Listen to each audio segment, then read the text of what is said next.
preschool. So today we're going to be making worm tracks. And so what we need is some yarn or string. I used yarn. And then we need some paper. Kind of already started what we're doing today. So some paper and we need some paint.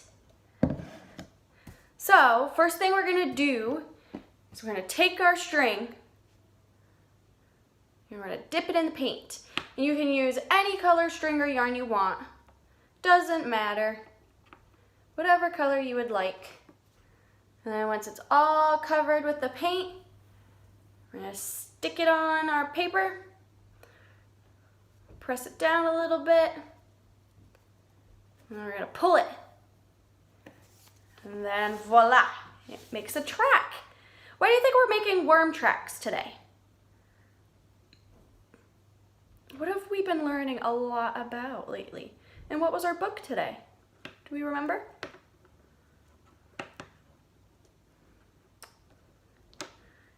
In the book I read today, it talked a lot about the worms and where they go, right? They go in the dirt. And when do they come up? When do they usually like to come and say hi? Is it when it's super hot and dry out? Or cold, maybe? Or when it's raining? When it's raining and it's kind of wet outside. Kind of like today. Do you think if you went outside today, you would see some worms? It's a very high possibility. You could.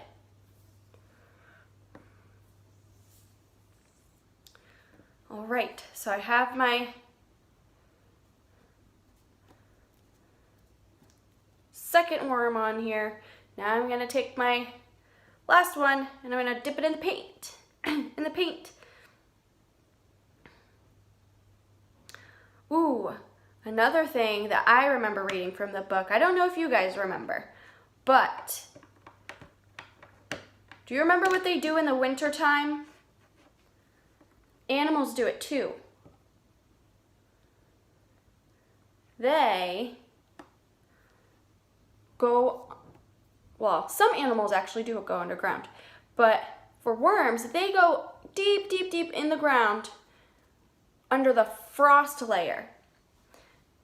And they huddle up with more worms, that way they can stay warm when it's cold out. And then when it's super warm, when it gets warm outside again, that's when they move back up to the top of the ground where we are. Yeah. And do you remember how they crawl? So remember, they have hairs all over them, right? Got little hair-like things on them, and it helps them. I'll show you kind of. So let's say this is, let's say this is their bottom, this is the end of them, this is their head. So when they're moving, their tail, their end of them stays in one place, and then they push through the dirt with their head, like this, until they can't anymore. And then kind of scoots a little bit, and same thing. And that's how they move. Do their homes look like our homes? Or do they look different? I think they look a little different, right? Because they live in the ground. Do we live in the ground? No, we don't live in the ground. So yeah, their houses look a little bit different. Their houses look more like tracks, like tunnels in the ground. I'll show you a picture. Let me just...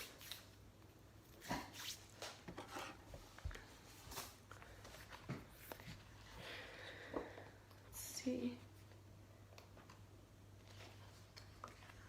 if I can find that picture for you. Right here. So this is what their homes worms look like. All these tunnels underground. Do you remember why worms are good for our plants? Because they eat dead flowers and dead plants and things like that, right? And what is that word that we used in the book? Remember when I was talking about the composting that we do? They kind of do it too. It's called a cast. It's when it's all the extra nutrients of their poop. When they poop it out, it's like that weird little squiggly pile. That's their poop. And it helps plants grow big and strong, right? Yeah. Helps them grow big and strong. And when they make tunnels like that in the ground, do we remember why that's good for the plants too? Because it spreads out the dirt more, so that way air and water can